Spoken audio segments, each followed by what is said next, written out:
Déjeme presentar a nuestro invitado, el doctor Alonso Fernández Guasti, que es un gran gusto recibirte, Alonso. Él es biólogo por la UAM Iztapalapa, obtuvo la maestría en fisiología en el Instituto de Investigaciones Biomédicas de la UNAM y el doctorado por el Departamento de Fisiología, Biofísica y Neurociencias del CIMBESTAB. Ha realizado estancias de investigación en la Universidad de Gotemburgo, en Suecia, en el Instituto Holandés de Investigaciones Cerebrales en Ámsterdam, donde estudió procesos de diferenciación sexual en cerebros humanos. Entre las distinciones que ha recibido está el Premio de la Academia Mexicana de Ciencias en el 1997, la impartición de la Cátedra Ramón de la Fuente en 2013 y fue designado como director de la revista Ciencia en 2021. Su actividad científica está relacionada con diversas áreas de la conducta, como la diferenciación sexual, estudio de la conducta sexual en roedores, estudio de psicofármacos y su relación con hormonas esteroidales. Actualmente es investigador del Departamento de Farmacología del CIMBESTAB, institución a la que ingresó en 1983. De marzo del 2017 a mayo del 2024 fue el primer director de la sede sur del CIMBESTAB. Además, en su carrera científica ha trabajado en organizaciones de derechos humanos como Amnistía Internacional, Sección México, de la cual fue presidente en 1993. Muchas gracias y bienvenido, Alonso. Genaro, qué gusto, muchísimas gracias. ¿Me escuchan bien?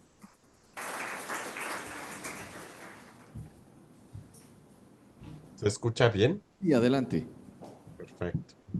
Pues muchas gracias, Genaro. Quiero comenzar por agradecer a Genaro Coria, al doctor Coria, por la invitación a participar en este simposio. Realmente siento mucho no haber podido estar físicamente o presencialmente con ustedes. Siempre se pierde algo con las conferencias en línea, pero como dijo el doctor Coria, mañana tengo que salir a dar una conferencia en Montevideo, entonces me complicó la asistencia de manera física, pero lo hago en línea con mucho gusto. Aprovecho para saludar a los viejos amigos, aunque sea a través de esta vía, o al doctor Jorge Manso, que oigo que está por ahí, que lo veo, al doctor Oscar González Flores, a Jim Faust y a Porfirio Carrillo, y agradezco, por supuesto, al Instituto de Investigaciones Cerebrales por esta magnífica invitación y sobre todo por la oportunidad de participar de este mini simposio que ojalá se vuelva algo eh, común o algo que ocurra todos los años. Creo que es una excelente iniciativa, Genaro, y sería muy bueno que se convirtiera en algo periódico que organizáramos todos los años. ¿Se ve bien la presentación? Sí, adelante. Ok. Bueno, vamos a hablar de este tema de la diferenciación sexual del cerebro y vamos a empezar por definir algunos conceptos como sexo o género que no son exactamente lo mismo, aunque se usan comúnmente como sinónimos. Sexo se refiere a todos los aspectos biológicos que determina que seamos hombres o mujeres o que un individuo sea del sexo masculino o femenino. Mientras que género se refiere a los comportamientos o rasgos determinados socioculturalmente que nos hacen ser masculinos o femeninos, es decir, es un término fundamentalmente derivado de las ciencias sociales y que se refiere fundamentalmente a los seres humanos. Vamos a ver algunos ejemplos de las claras diferencias que hay entre ellos un poquito más adelante. Para estudiar las diferencias sexuales se pueden hacer desde diferentes aproximaciones. Evidentemente, las biológicas son las que nos interesan más en esta conferencia y como sabemos, en los mamíferos, pues el sexo está dado fundamentalmente por la carga cromosómica, ¿verdad? Los individuos del sexo masculino tenemos un cromosoma Y que no tienen los individuos del sexo femenino, que determina muy importantemente el sexo genital, como vamos a ver en las transparencias más adelante, es decir, la formación del tracto genital depende muy importantemente de la carga genética, así como el sexo endocrino, ¿verdad? En nuestro cerebro hay diferencias muy importantes en la producción de hormonas. Las hembras tienen una producción cíclica de hormonas que determina su ciclo estral o menstrual, mientras que en los machos existe una secreción de tipo tónica, en la que no tenemos estas variaciones en la producción de LHRH, el factor liberador de gonadotrofinas, o de LH hipoficiario. Además de estas diferencias, existen muchas diferencias anatómicas en muchas estructuras. En este salón, yo puedo decir, hay tantos hombres y tantas mujeres, no porque conozca el genotipo, el sexo genital o el sexo endocrino, sino por las diferencias anatómicas que me permite diferenciarlas a ojo, digamos, y también hay muchas diferencias en estructuras incluidas en el sistema nervioso central. Existe además otra categoría, lo que se denominan las categorías psicológicas, que estudian la identidad, la orientación o conductas no sexuales, que son muy importantes, ¿verdad? La identidad sexual es con quién nos identificamos, con qué sexo nos identificamos.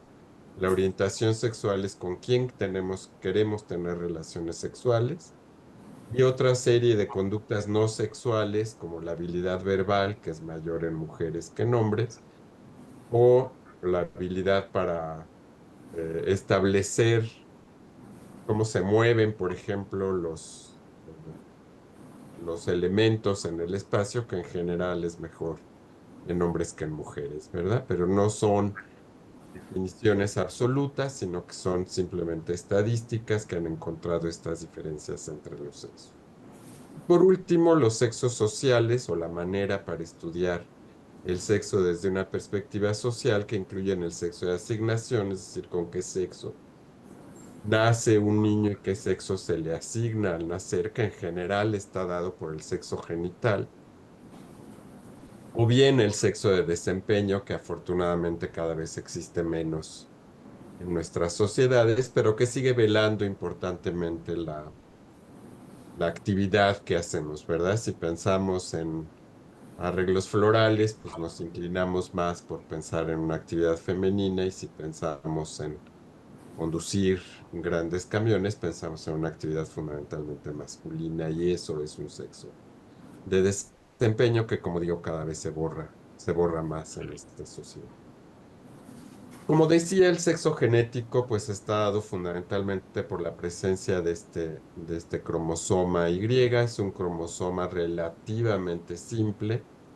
No se ofendan los varones que están en esta sala, pero su ausencia es el único cromosoma cuya ausencia es compatible con la vida, es decir, existe el síndrome de Turner en el que los individuos son X0, es decir, no tienen un cromosoma Y que defina el sexo genético, y en esa medida esos individuos son del sexo femenino o tienen un fenotipo femenino. Y este cromosoma tiene un gen que se llama el gen SRY, que produce una proteína que induce la formación del testículo, ¿verdad? Es decir, esta diferenciación de la cresta genital hacia testículo ocurre fundamentalmente por la expresión de genes y de proteínas que se encuentran en el cromosoma Y. La ausencia de estas proteínas o de estos genes, como ya dije, va a promover el desarrollo de un fenotipo femenino, ¿verdad? Y una cascada de eventos después de la producción o de la diferenciación de la gónada hacia una gónada masculina va a ser la producción de andrógenos por esa gónada en etapas muy tempranas del desarrollo. Lo que tenemos aquí es la producción de diferentes hormonas en diferentes periodos de la vida fetal humana, y como vemos, los individuos del sexo masculino, representados por estas rayas punteadas, producen andrógenos en etapas muy tempranas de su desarrollo, y la producción de estos andrógenos fetales es lo que va a inducir una serie de diferenciaciones sexuales a diferentes niveles, fundamentalmente a dos, que son el tracto genital, es decir, van a promover el desarrollo del pene y de todos los órganos que clásicamente se llaman wolfianos, es decir, de todos los órganos que van a dar lugar al tracto genital masculino. Y por otro lado, van a promover que el cerebro se diferencie hacia un cerebro masculino, es decir, que el cerebro pierda su capacidad de producir hormonas de manera cíclica, ¿verdad? Y que se induzca una liberación de hormonas de manera fásica en estos individuos cuando adultos. Como mencionaba, pues existen muchas diferencias anatómicas sexuales. Aquí tenemos algunas muy evidentes, que podemos claramente identificar este como un individuo del sexo masculino y este del sexo femenino, de acuerdo con muchas características que se llaman sexuales aparentes. Y existen otras que se denominan sexuales discretas, como la fijación ósea de calcio, el metabolismo de algunos fármacos y hormonas y naturalmente diferencias en el sistema nervioso central, ¿verdad? La diferenciación sexual cerebral en humanos y en animales es parecida, pero no absolutamente idéntica, ¿verdad? En animales se conoce bastante mejor porque es posible hacer experimentos que determinen la diferenciación sexual del cerebro en animales. El trayecto es más o menos el mismo. La diferenciación femenina ocurre fundamentalmente porque el sujeto tiene dos cromosomas X. Estoy hablando solamente de mamíferos. Y cuando adulto, este cerebro o este animal, la gónada de este animal, el ovario, produce estradiol y progesterona de manera secuencial para inducir la respuesta de conducta sexual femenina, ¿verdad? Seguramente el doctor Oscar Flores nos hablará con bastante detalle en las características de la inducción de esta conducta en estos sujetos del sexo femenino. Por otro lado, en los individuos del sexo masculino, otra vez está dada por la presencia del cromosoma Y, que diferencia la gónada o el primordio gonadal hacia testículo. El testículo, como ya vimos, secreta testosterona en etapas muy tempranas del desarrollo. Y esa testosterona, a través de su conversión a estradiol, va a inducir dos efectos centrales o dos efectos cerebrales. La masculinización, que se explica o se entiende como la capacidad de los individuos para tener conducta sexual masculina, y por eso se llama masculinización o virilización, y la pérdida de conducta sexual femenina, que a ese proceso se le conoce como desfeminización, ¿verdad? De tal manera que estos individuos, cuando adultos, su gónada que va a producir testosterona, esa testosterona va a actuar en su sistema nervioso central para producir conducta sexual masculina. De manera muy interesante, sabemos ahora que en muchos animales, en los seres humanos es todavía muy controversial si esto ocurre de manera similar. La testosterona que se produce en el feto sufre una conversión a estrógenos, a estradiol en el sistema nervioso central, es decir, se aromatiza este compuesto y se convierte en estradiol, la testosterona se convierte en estradiol y es el estradiol el responsable de inducir estos efectos en estas especies, ¿verdad? Es decir, la mayor parte de las acciones centrales virilizantes de la testosterona en la etapa perinatal están mediadas por su conversión a estradiol, de tal manera de que si nosotros bloqueamos esta conversión de testosterona en estradiol por algunos compuestos, como se menciona aquí, inhibidores de la aromatasa, vamos a tener una diferenciación sexual incompleta, ¿verdad? Vamos a tener una diferenciación sexual entre comillas, deficiente o alterada, digamos, que en la vida adulta se va a manifestar de diferentes maneras.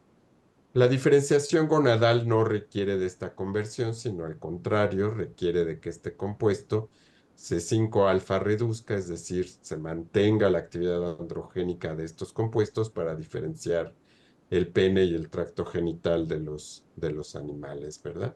Es solamente la conversión en el sistema nervioso central la que se encarga, digamos, de regular la conducta de estos individuos cuando adultos.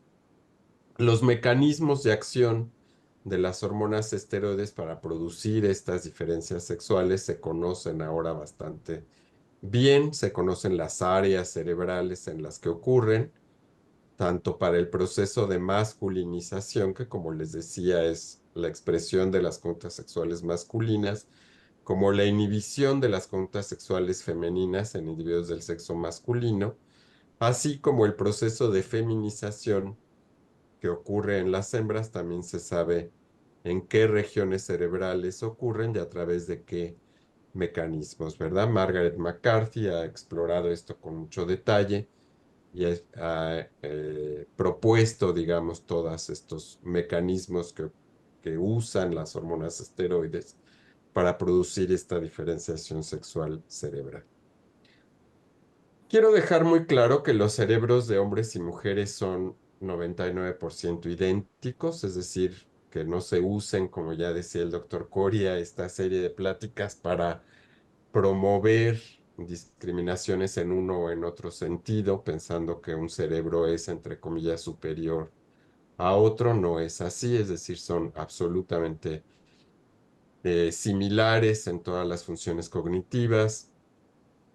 No hay ninguna razón biológica para la discriminación y para pensar que un sexo u otro podría ser superior o inferior de acuerdo con sus características cerebrales. Simplemente es una radiografía de los hechos y naturalmente las pocas diferencias que existen pues se centran fundamentalmente en estas neuronas que producen, como ya dije, factor liberador de gonadotrofinas que se encuentran en el hipotálamo, que en las hembras lo hacen de manera fásica para producir los ciclos menstruales, es decir, el ciclo menstrual tiene un componente central muy importante, está regulado por la liberación de hormonas a nivel hipotalámica.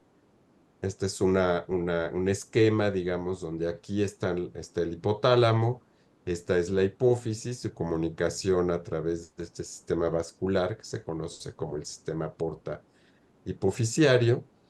Estas neuronas hacen sinapsis con vasos sanguíneos, es la base, digamos, de la neuroendocrinología, y tienen naturalmente características diferentes en ambos sexos, ¿verdad? En los individuos del sexo masculino, la producción de estas hormonas es de manera tónica, mientras que en individuos del sexo femenino es de manera fásica y están fuertemente influenciadas fundamentalmente por la acción de una hormona que se denomina estradiol, que puede ejercer mecanismos de retroalimentación positivo o negativo sobre estas neuronas justamente para producir lo que conocemos como el pico de LH, que es esencial para que se produzca la ovulación por parte del ovario, ¿verdad? Es decir, si una hembra no tiene una producción cíclica de hormonas hipotalámicas, no ocurre la ovulación por parte del ovario. Naturalmente, pues aquí, como ya dije, existe una diferencia sexual extraordinariamente importante para tener, digamos, las características neuroendocrinas propias de ese sexo. Sin embargo, existen diferencias sexuales hipotalámicas en otras áreas cerebrales. Estos son simplemente dos cortes sagitales del cerebro humano. Este es un poquito más anterior que este. Vemos aquí abajo el quiasma óptico, el tercer ventrículo, la comisura anterior, el ventrículo lateral, simplemente algunas zonas que nos indican el nivel del corte en el sentido anteroposterior. Como ya dije, es un corte coronal, y varios núcleos cerebrales, el núcleo paraventricular, el núcleo sexual dimórfico, que justamente recibe su nombre porque es sexualmente dimórfico, es decir, es diferente en machos que en hembras y en hombres y en mujeres, es siempre más grande en individuos del sexo masculino, como vamos a ver un poquito más adelante, y otra serie de núcleos como el núcleo supraquiasmático, el núcleo supraóptico, otros núcleos intersticiales del hipotálamo, que por sus siglas se parece al Instituto Nacional de Antropología y Historia, pero en realidad se refiere a los núcleos intersticiales del hipotálamo anterior, por sus siglas en inglés, ¿verdad? Estos son los mismos núcleos en un corte un poquito más posterior. Y todos estos núcleos, en todos estos núcleos se han demostrado diferencias sexuales o en el número de neuronas o en el número de receptores esteroides que tienen estas neuronas. Es decir, son núcleos hipotalámicos que difieren entre los sexos, ¿verdad? Y aquí justamente es lo que vemos. Esta es una gráfica en el núcleo sexual dimórfico en los seres humanos. Son seres humanos de diferentes edades en el eje de las X, naturalmente estudiados en un gran banco de cerebros. Es un estudio proveniente del Banco de Cerebros de Ámsterdam, del Instituto de Investigaciones Cerebrales en Ámsterdam. Y aquí vemos el número de células en el núcleo sexual dimórfico del hipotálamo y como siempre, como les mencionaba, es mayor en individuos del sexo masculino que del sexo femenino, ¿verdad? Y esta diferencia es muy clara en ciertas etapas de la vida, es decir, son individuos relativamente jóvenes, entre los 20 y los 50 años hay una clara diferencia sexual. Y después, esta diferencia sexual persiste, pero se hace menos dramática. En las mujeres no parecería cambiar desde los 20 años como hasta los 80. Y después de los 80 hay una reducción importante en el tamaño de este núcleo, ¿verdad? Mientras que en los individuos del sexo masculino esa reducción parecería darse entre los 40 y los 60 años, y algunos autores han propuesto que esta reducción se debe justamente a la reducción en los niveles de andrógenos circulantes que ocurren en este sexo, más o menos a esas edades, ¿verdad? Eh, Esta diferencia sexual, como ya les había comentado, esto es el caso de los seres humanos, que siempre los ejemplos en humanos son más atractivos que en animales, ocurre en todos los animales estudiados hasta ahora, ¿verdad? El núcleo sexual dimórfico es más grande en machos que en hembras, y ese dimorfismo sexual, naturalmente por resultados de experimentación, depende de la exposición a andrógenos. Es decir, si yo a un macho lo castro en etapas muy tempranas de la vida, induzco que este núcleo sexual dimórfico sea del tamaño de una hembra. Y al revés, si a una hembra le administro andrógenos en etapas muy tempranas de su desarrollo, hago que este núcleo crezca a niveles que se encuentran en los individuos del sexo masculino. Además de las diferencias anatómicas, y posiblemente más importante que ellas, son las diferencias funcionales, ¿verdad? Este simplemente es un scan de la actividad del cerebro, también en humanos, del cerebro masculino y femenino relacionado con la actividad serotoninérgica, y vemos que los individuos del sexo masculino producen serotonina a una velocidad mayor que lo hacen las mujeres, y sabemos que la serotonina influye en muchas conductas, pero entre ellas el estado de ánimo, y se ha propuesto que esta podría ser una explicación para entender por qué las mujeres se deprimen más que los varones, ¿verdad? El hecho de tener una producción de serotonina menor que los individuos del sexo masculino las podría ser susceptibles a tener eh, esta enfermedad psiquiátrica, ¿verdad? Y justamente es lo que vemos en la siguiente transparencia, es una distribución de las diferencias sexuales en enfermedades psiquiátricas o neurológicas entre individuos del sexo masculino o femenino. Algunas son claramente de un sexo, como el síndrome de Klein-Levin, que es fundamentalmente una enfermedad de los varones, o el síndrome de Rett, que es una enfermedad de las mujeres de muy baja incidencia y con razones, digamos, anatómicas muy claras. La migración de unas neuronas no ocurre en estos síndromes. Otras con bastante más incidencia, como la anorexia nervosa o el síndrome de Gilles de la Tourette, que son los tics, que son pues más prevalentes en un sexo que en otro. Y justamente aquí es donde entra la idea de diferencias sexuales o diferencias genéricas, ¿verdad? Que quiero traer a colación después de haber explicado la primera transparencia. No tenemos muy claro en estas diferencias sexuales si son realmente sexuales, es decir, si tienen un origen biológico o tienen un origen social, es decir, qué tan influenciadas están por el medio. La mitad del mundo piensa que las mujeres sufren más de anorexia nervosa o en general de trastornos relacionados con la alimentación porque están más expuestas a una serie de mensajes que implica que la delgadez es sinónimo de belleza, mientras que los hombres, al no estar expuestos tanto a esta idea, no tienen una incidencia tan alta de enfermedades relacionadas con la alimentación. Otro ejemplo es el síndrome de jaqueca, es un síndrome relativamente viejo, ya no se usa prácticamente el término, es un término que se usaba en la generación de mis papás, es decir, en individuos que nacieron en la década de los 20, 10, quizás 30, y que implicaba un dolor de cabeza, pero que estaba asociado a un término fundamentalmente femenino, es decir, era muy raro que un varón reportara tener jaqueca. Y en esa medida, pues quizás tenemos una expresión mucho mayor en mujeres por esa diferencia absolutamente genérica que tiene que ver con el lenguaje, no con el hecho de que los individuos del sexo masculino no tengan dolor de cabeza, sino que no lo reportan como una jaqueca, ¿verdad? Por otro lado, el abuso de sustancias psicoactivas, por ejemplo, pues sigue siendo de mayor prevalencia en individuos del sexo masculino. Algunos autores implican porque es las razones sociales si los hombres salen más, sociabilizan más en la calle o en situaciones que favorecen el consumo de sustancias, el consumo de alcohol está también ligado al sexo y al machismo en algunas culturas y esto podría promover este tipo de, este tipo de enfermedades, ¿verdad? También es interesante que algunas cursan en la infancia, por ejemplo, los trastornos obsesivo-compulsivo por déficit de atención son mucho más prevalentes en niños varones que en niñas.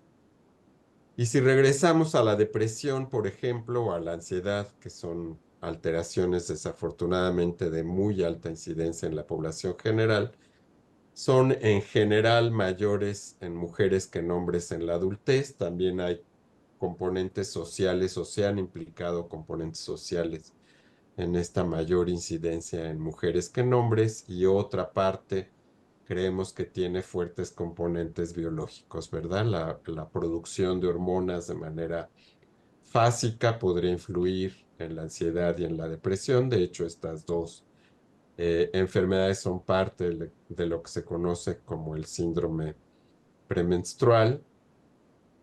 Entonces, podría estar relacionadas estas hormonas o esta producción de hormonas con alteraciones en el estado de ánimo. Vamos a entrar a un tema muy interesante, que es el tema de la homosexualidad, la bisexualidad y la transexualidad. Voy a hablar fundamentalmente del primero, de la homosexualidad, que es donde hay más datos experimentales. La bisexualidad es algo todavía muy poco estudiado de manera experimental en animales, prácticamente nada. Naturalmente hay algunas investigaciones iniciales, pero muy pobres, y en humanos también hay todavía muy poca investigación. Y transexualidad, pues naturalmente en animales no hay nada, porque tiene que ver con la identificación de los sujetos, es decir, con qué sexo se identifican los sujetos. Y en seres humanos empieza a haber más investigación de manera muy interesante, ¿verdad? El término homosexualidad es un término relativamente nuevo que se acuñó a finales del siglo XIX y se definió inicialmente como atracción hacia individuos del mismo sexo, que como ven es un término muy poco claro y naturalmente velado por el romanticismo propio de la época. Ya en el siglo XX se cambia la definición de homosexualidad por comportamiento sexual con sujetos del mismo sexo, lo cual abre a la pregunta de qué comportamiento sexual, ¿verdad? Naturalmente, pues hay muchas formas de comportamientos sexuales entre dos sujetos del mismo sexo. Aquí vemos lo que era más común en el mundo clásico, es decir, en donde un individuo relativamente viejo colocaba su pene entre los muslos de un individuo más joven hasta que eyaculaba, lo que se conoce como la cópula intercrural, eh, que era, entre comillas, lo permitido por la cultura clásica. Este es un vaso clásico del siglo cuarto, quinto antes de Cristo. Y naturalmente la expresión de la conducta sexual, no solamente la conducta homosexual, pero particularmente de esta, varía de acuerdo con la cultura, ¿verdad? Y naturalmente ahora lo que más se utiliza es la autodefinición, ¿verdad? En la serie de encuestas que aplicamos para eh, entender la distribución de la homosexualidad, fundamentalmente preguntamos si los individuos se autodefinen como homosexuales o no. Y naturalmente esta característica, la homosexualidad, aquí vemos una práctica, digamos, homosexual entre dos mujeres, también es un vaso clásico griego, aunque tiene mucha influencia egipcia, pues ha tenido diferentes tránsitos, ¿verdad? De ser o de tener una expresión relativamente normal en el mundo clásico, sobre todo en el mundo griego, en el mundo romano ya empezaba a tener otras características. Pasó a ser considerado un pecado por la iglesia cristiana, así en términos muy generales, la iglesia eh, católica o la influencia judio-cristiana, digamos, incluyó que la homosexualidad era un pecado, quizás fundamentalmente por la tradición judía que por la naciente tradición católica, pero como sabemos los católicos pues heredamos del mundo judío muchísimo, ¿verdad? Nuestra manera de pensar es importantemente o está importantemente influida por la manera de pensar judía. En el siglo XIX y a principios del siglo XX pasó a ser considerada de un pecado a ser un delito, es decir, pasó al orden civil y dejó el orden religioso. Después ya en el siglo XX pasó a ser considerada una enfermedad y como toda enfermedad y bajo el optimismo del siglo XX, merece cura, ¿verdad? Entonces se hicieron muchas prácticas para tratar de revertir, curar o eliminar la homosexualidad de la población. Y ahora en el siglo XXI quiero pensar que regresa a ser una expresión normal de la conducta sexual, aunque esto puede tener muchos motivos de controversia que no vamos a discutir en este momento. La bisexualidad tiene características diferentes. Algunos autores suponen que no existe, que solamente una homosexualidad oculta. Otros piensan que sí existe y la transexualidad, como ya dije, tiene que ver con la identidad sexual de los individuos, ¿verdad? Esta transparencia realizada por Dean Hammer en un estudio muy bonito hace ya una buena cantidad de tiempo, simplemente la puse para que vean las diferencias que existen en la incidencia de la homosexualidad definida como autoidentificación, atracción, fantasía o conducta, ¿verdad? Hay algunos individuos homosexuales, esta es la escala de 15 y acá abajo, que no sé qué tan familiarizados estén con ellos. 15 y lo que hizo fue definir en una gran población de individuos cuánta conducta, fantasía, atracción o autoidentificación tenían como individuos puramente heterosexuales, aquí en el valor 0, o puramente homosexuales, aquí en el valor 6, ¿verdad? Y así, pues naturalmente, todos lo sabemos por experiencia propia, existe un abanico de posibilidades, es decir, la orientación sexual no es todo o nada con un sexo, ¿verdad? Hay muchos grises en medio entre una definición puramente homosexual versus una definición puramente heterosexual. Aquí estarían los individuos bisexuales clásicos, digamos, y existen diferencias en la incidencia o en los números de acuerdo con lo que preguntemos o con lo que los individuos estén dispuestos a declarar, ¿verdad? Es decir, en general la conducta está por abajo de la fantasía, es decir, los individuos pueden tener muchas fantasías homosexuales, pero no tanta conducta homosexual, entonces depende de lo que preguntemos, lo que nos van a decir. Es decir, si preguntamos cuántas fantasías tienen, pues posiblemente haya números más altos. Así preguntamos cuánta conducta homosexual tienen, en donde encontraremos números más bajos. Y así en general se ha catalogado que en la población mundial del 3 al 6% de la población masculina es homosexual, Hay una incidencia un poquito menor en mujeres, del 1 al 4%. Naturalmente, la homosexualidad masculina está mucho más estudiada que la femenina y parte de esta sobre representación, digamos, de la homosexualidad masculina se debe a dos factores, ¿verdad? Es una conducta sexual que reta mucho más a la sociedad, es decir, hay un componente social muy importante en la homosexualidad masculina, sobre todo a la sociedad judio-cristiana.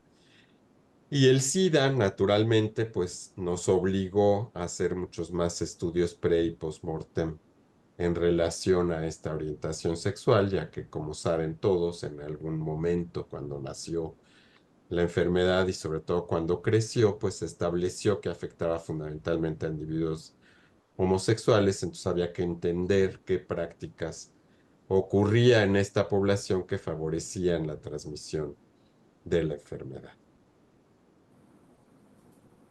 Naturalmente, el estudio de las bases biológicas de la homosexualidad tiene como fin único, pues, entender cuáles son esas bases biológicas y trae consigo de manera importante un cambio de actitud en la población general, como vemos en este artículo desarrollado por Piskur, en el cual es un artículo relativamente viejo de 1992, realizado en el centro de los Estados Unidos, en lo que se llama el Bible Belt, en estados extremadamente conservadores del centro de la Unión Americana, en la cual se les preguntó a individuos jóvenes, ya en el college, pero relativamente jóvenes, cuál era su actitud hacia la homosexualidad, y estos números, mientras más altos son, es más negativa su actitud hacia la homosexualidad.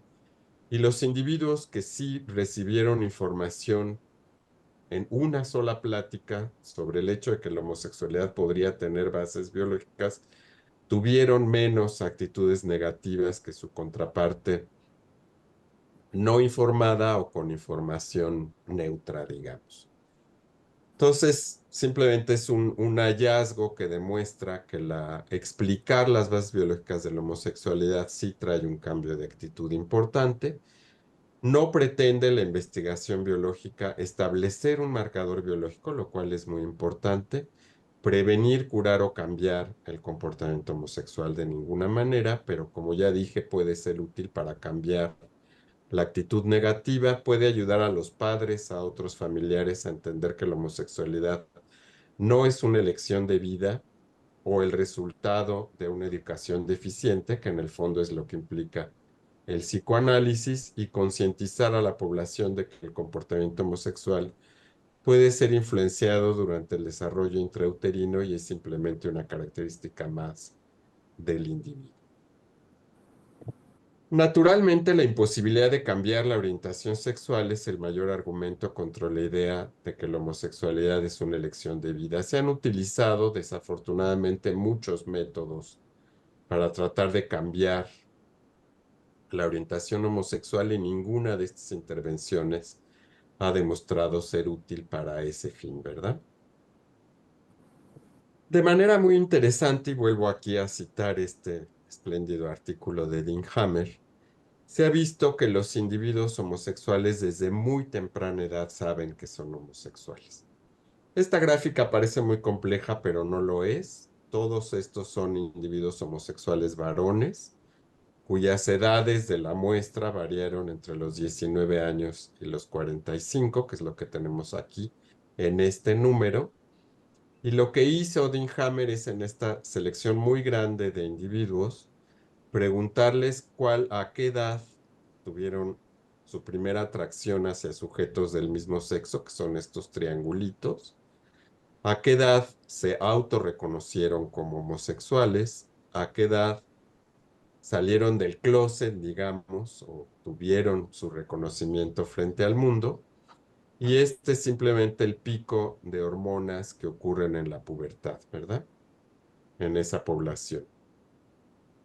Y entonces lo que vemos es que muchos individuos homosexuales recordaron que se sintieron atraídos hacia otros niños, son todos varones, hacia otros niños de su mismo sexo, Antes de los 10 años o antes de los 12 o 15 años ya había una proporción muy grande de individuos que se sabía atraída por sujetos de su mismo sexo, ¿verdad?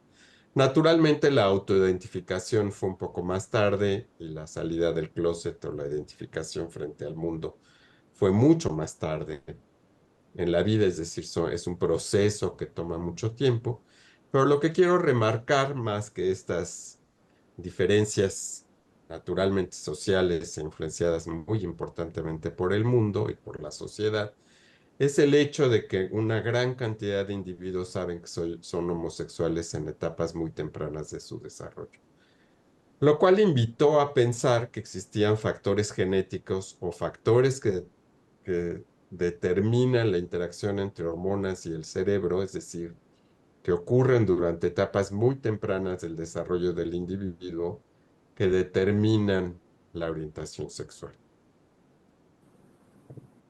Hay ahora una serie de estudios que no voy a repasar todos porque no daría tiempo en esta plática. Hay una serie de estudios que han determinado diferencias en algunos de estos núcleos cerebrales de acuerdo con la orientación sexual y vuelvo a traer esta transparencia que ya les mostré antes, simplemente para señalarles que en este núcleo, en el núcleo supraquiasmático, que como su nombre lo indica, se encuentra por encima del quiasma y alrededor del tercer ventrículo, este núcleo supraquiasmático, existen diferencias entre individuos homosexuales e individuos heterosexuales, ¿verdad? Es un estudio relativamente viejo, realizado por Dick Swab otra vez en el Instituto de Investigaciones Cerebrales en Holanda. Todos los sujetos fallecieron víctimas de SIDA, que era importante tener ese control, es decir, que los individuos heterosexuales también hubieran muerto víctimas de SIDA para tener un control al hecho de que la diferencia en el tamaño del núcleo no se debiera a causas de la enfermedad o de la infección producida por este virus. De manera interesante, el núcleo sexual dimórfico no varía entre individuos homosexuales y heterosexuales, lo cual es algo que llamó la atención en este estudio, pero sí el núcleo supraquiasmático, tanto en el volumen del núcleo como en el número total de células, ¿verdad? Después de ese hallazgo, Simón Levay en los Estados Unidos publicó un libro y una serie de artículos muy sensacionalistas y muy interesantes sobre diferencias en otro núcleo cerebral, el núcleo intersticial del hipotálamo anterior número 3, que es este chiquito que está acá. También ahí hay diferencias de acuerdo con la orientación sexual. Y ya de manera más reciente, ya en el siglo XXI, en el Karolinska se han hecho una serie de investigaciones más funcionales en el sentido de tratar de determinar posibles diferencias entre individuos homosexuales y heterosexuales, ¿verdad? Frente a algunos estímulos particulares.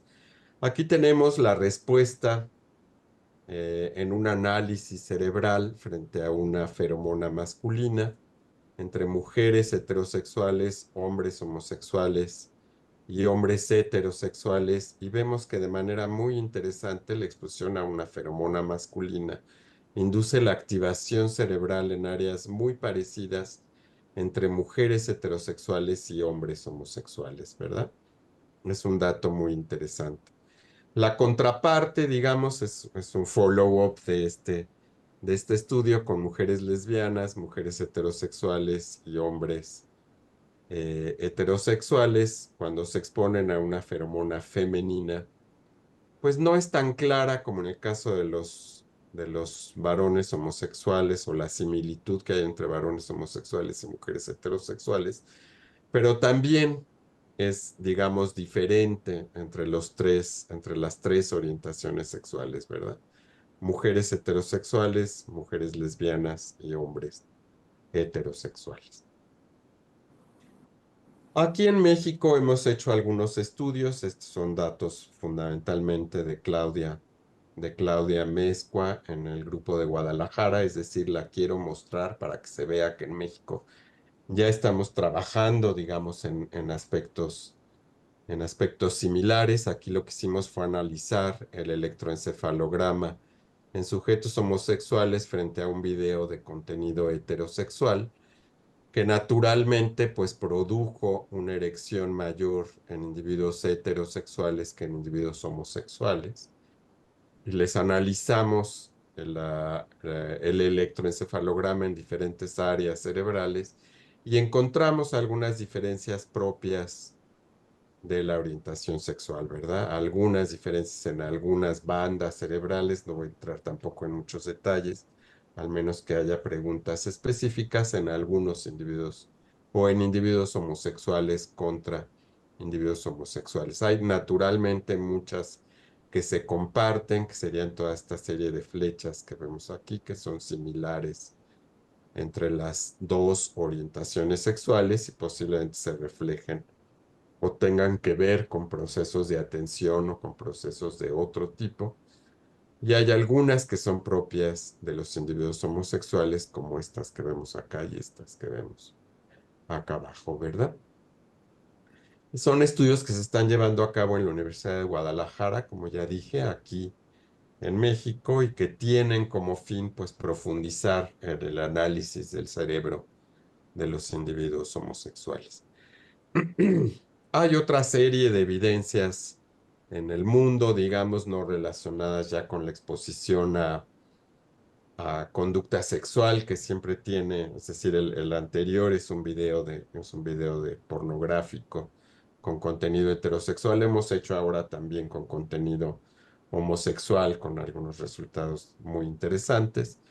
Pero hay controversia, ¿verdad?, de qué tan válido es exponer a los sujetos a pornografía con todo lo que la pornografía tiene que llevar por ella misma, es decir, tiene componentes eh, importantes, sobre todo para ciertos sectores, ¿verdad? Para las mujeres, sobre todo para las mujeres con una formación relativamente conservadora, pues tiene una influencia social muy importante. Entonces, se ha optado, por ejemplo, por mostrar solamente una cara femenina o solamente una cara masculina a individuos homosexuales y heterosexuales con diferente orientación sexual. Y de manera muy interesante lo que se ha encontrado, no voy a entrar en todos los detalles de esta serie de transparencias, es que se activan áreas dependiendo de la orientación sexual de manera similar, es decir, los individuos homosexuales, varones y las mujeres responden frente a caras masculinas más o menos igual, mientras que las mujeres lesbianas y los varones heterosexuales responden a caras masculinas más o menos igual en estas áreas cerebrales, ¿verdad? Como digo, hay muchas evidencias, solamente quise mostrar algunos ejemplos. Voy a pasar un poquito a otro tema, que son los factores que determinan la preferencia sexual, que hasta ahora se han establecido por lo menos estos cuatro, ¿verdad? Muy importantemente la influencia hormonal, factores genéticos, el estrés materno, que posiblemente esté relacionado con la influencia hormonal, y muy recientemente el orden de nacimiento, ¿verdad?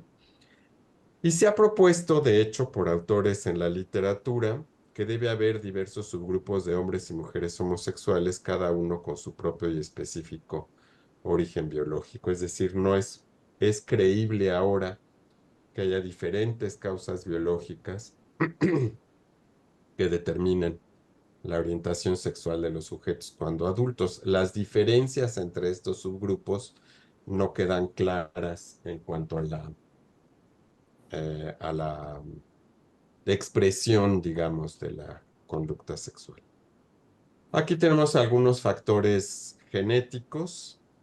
Se han propuesto que en el cromosoma Y podría haber algo que influye en la determinación de la conducta homosexual por las líneas, por la matrilínea, incluso algún gen cuya secuencia se demostró en individuos homosexuales, entonces apoyando la idea de los factores genéticos. Naturalmente, si esto era así, ¿qué ventaja biológica podría tener? Y se propuso que las madres o las tías por la matrilínea o las abuelas eran más fértiles de los individuos homosexuales.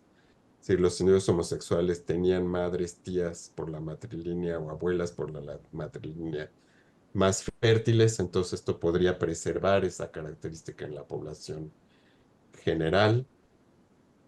Todavía es una pregunta abierta, digamos, si esto es así o no. Y las bases endocrinas, pues naturalmente llevaron a pensar que podría haber una influencia endocrina muy importante en la homosexualidad, ¿verdad? Es decir, niveles particularmente bajos de hormonas en varones o altos de esta hormona masculina en mujeres lesbianas.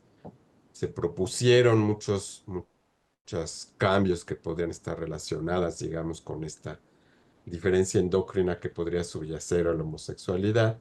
Y vemos en esta serie, este es un metaanálisis muy grande y muy completo, muy reciente, de los niveles hormonales en mujeres lesbianas, y vemos que prácticamente no hay diferencias. Estos son datos otra vez de los grupos suecos de individuos homosexuales varones. Y tampoco hay diferencias en todo el perfil hormonal, ni en las hormonas testiculares, ni en las gonadotrofinas, ¿verdad? Hablando de que por lo menos en individuos adultos esa no es la causal de la homosexualidad, ¿no? También existía la idea de que había diferencias en el receptor andrógenos, que como sabemos es un receptor nuclear que implica la expresión de diferentes genes, y justo lo que hicimos nosotros en Holanda fue determinar la distribución del receptor andrógenos en muchas áreas hipotalámicas, comparando individuos homosexuales versus heterosexuales, y no encontramos ninguna diferencia, ¿verdad? Es decir, tampoco el receptor parecería estar modificado. La hipótesis endocrina se sustenta bastante bien en el caso de las mujeres, es decir, las mujeres que fueron expuestas durante su vida intrauterina a niveles relativamente altos de andrógenos por haber sufrido hiperplasia adrenal congénita, es decir, durante el desarrollo tienen más conductas bisexuales u homosexuales, ¿verdad? Este también es un metaanálisis realizado en diferentes países por diferentes autores, y consistentemente vemos que las mujeres que fueron expuestas a andrógenos durante su desarrollo tienen más conducta homosexual. ¿Qué ocurre durante el desarrollo en los animales? Justamente para estudiar esa posibilidad hicimos algunos experimentos en el laboratorio. Estoy muy cerca de terminar, simplemente quiero mostrar algunos datos de nuestro laboratorio, en el cual les administramos un inhibidor de la aromatasa, un compuesto que inhibe, como dije al principio de esta charla, la conversión de testosterona al estradiol. Y cuando adultos les analizamos a estos animales muchas cosas, naturalmente la preferencia sexual, la conducta sexual, las erecciones peneanas frente a diferentes estímulos, el perfil hormonal y otros cambios generales. Y la manera para estudiar la preferencia sexual en los animales es esta caja de 3 compartimentos. Este es un individuo macho que cuando joven recibió letrozol, no sé si tienen tan buenos ojos para ver los testículos de este sujeto, y como vemos tiene conductas femeninas como esta conducta de lordosis, en el cual arquea su cuerpo si es montado por otro individuo del sexo masculino. Tiene incluso algunas conductas proceptivas, es decir, está invitando al sujeto a la cópula, y pasa mucho tiempo en este compartimento, ¿verdad? Pasa mucho tiempo interaccionando con el individuo del sexo masculino, mientras que un individuo control, que es este, pasa más tiempo en el compartimento femenino montando a la hembra sexualmente receptiva. Esta es una hembra sexualmente receptiva, este es un macho sexualmente experto. Y así en el laboratorio podemos establecer la preferencia sexual de los sujetos, ¿verdad? Y de acuerdo con esa prueba, pues tenemos que la administración del letrozol produce sujetos que pasan más tiempo en compañía del macho sexualmente experto, sin cambiar el tiempo en el compartimento neutro. Su nivel o su perfil hormonal de estos sujetos que prefieren al macho es indistinguible de aquellos que prefieren a la hembra o individuos controles, es decir, no cambian los niveles de estradiol, testosterona o gonadotrofinas, lo cual es congruente con la idea de la literatura de que tampoco cambian en individuos homosexuales. Tienen, como vimos, comportamiento sexual femenino, es decir, muestran lordosis y son expuestos al macho, mientras que un individuo control nunca lo hace. Es decir, este es el proceso de desfeminización que no tienen, por lo menos completo, estos sujetos, y presentan un mayor número de erecciones psicogénicas, digamos, si se exponen a un individuo del sexo masculino. Esta es una caja muy simple en el cual aquí tenemos a un macho experimental con un espejo por debajo que nos permite ver el pene del individuo y aquí el individuo estímulo. Y naturalmente los sujetos controles, que son las barras blancas, pues tienen mucho más erecciones frente a la hembra que frente al macho, ¿verdad? Mientras que los individuos que recibieron esta manipulación prenatal tienen más erecciones frente al macho que frente a la hembra, ¿verdad? Lo cual es importante porque es una respuesta masculina frente a un estímulo masculino.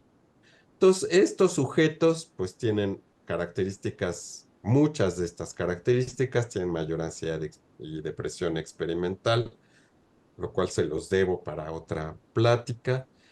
Y una de las preguntas que nos hicimos, o la última pregunta que nos hicimos en relación a esta plática, es si se puede modificar esa preferencia manipulada prenatalmente por estímulos externos, ¿verdad? Es decir, el determinismo biológico en el establecimiento de la preferencia sexual es manipulable por estímulos externos durante el desarrollo.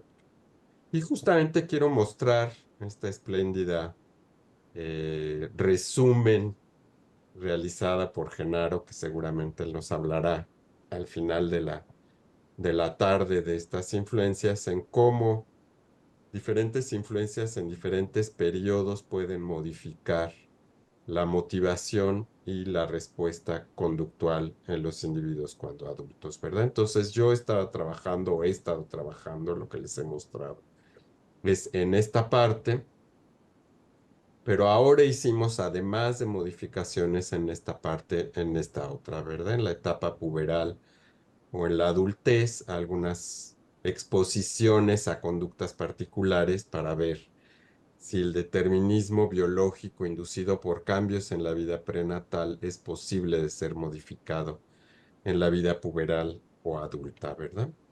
Y justamente lo que encontramos son los diseños experimentales, que no voy a profundizar mucho por razones de tiempo, porque ya se me está acabando el tiempo.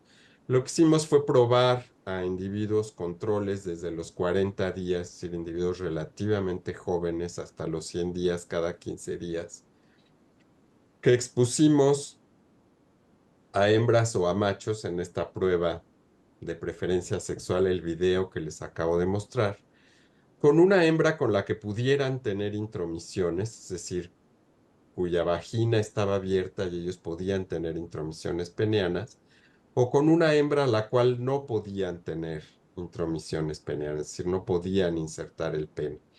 Y esto se hizo para tratar de igualar el valor de los estímulos, ¿verdad? Un macho con otro macho, un macho rata con otra rata macho no puede tener inserción peneana por razones anatómicas. Entonces, como no podíamos promover la inserción peneana entre dos machos, lo que hicimos fue prevenirla con la hembra. Estos son individuos controles, naturalmente, y entonces vemos que los individuos muy jóvenes no tienen una preferencia clara por uno o por otro sexo, es decir, pasan más o menos el mismo tiempo con ambos, aunque sí un poquito más con la hembra. Y a medida que van creciendo, digamos, o que van envejeciendo, disminuye el tiempo con el macho, como lo vemos aquí en las barras grises, y el tiempo con la hembra se mantiene más o menos igual, pero la calidad de ese tiempo va mejorando en términos de su conducta sexual, ¿verdad? Cuando pueden tener conducta sexual con la hembra. Cuando no pueden tener conducta sexual con la hembra, como vemos, les da igual pasar mucho tiempo con el macho, es decir, no existe esta reducción a lo largo del tiempo que invierten con el macho, y pasan pues también un tiempo más o menos breve con la hembra, ¿verdad? Estos datos son muy interesantes porque nos indican cuán reforzante es la conducta sexual con la hembra, de tal manera de que poco a poco los individuos pierden interés en el macho y pasan más tiempo con ella. Y si no pueden tener este reforzamiento inducido por la intromisión con la hembra, pasan más o menos el mismo tiempo con ambos. Si los animales están manipulados con este inhibidor de la aromatasa en etapas tempranas del desarrollo, como vemos, siempre pasan más tiempo con el macho que los sujetos controles. Y naturalmente, si no pueden intromitir, pues pasan todavía más tiempo con individuos del sexo masculino y menos con la hembra, ¿verdad?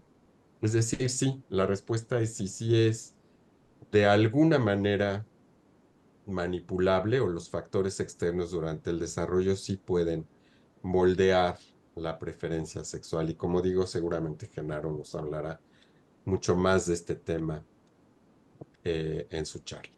Simplemente unas consideraciones finales. Ofrezco una disculpa por haberme pasado del tiempo. No es ético usar cualquier investigación biológica sobre la orientación o la identidad sexual para perseguirla, estigmatizarla o cambiarla en el presente o en el futuro.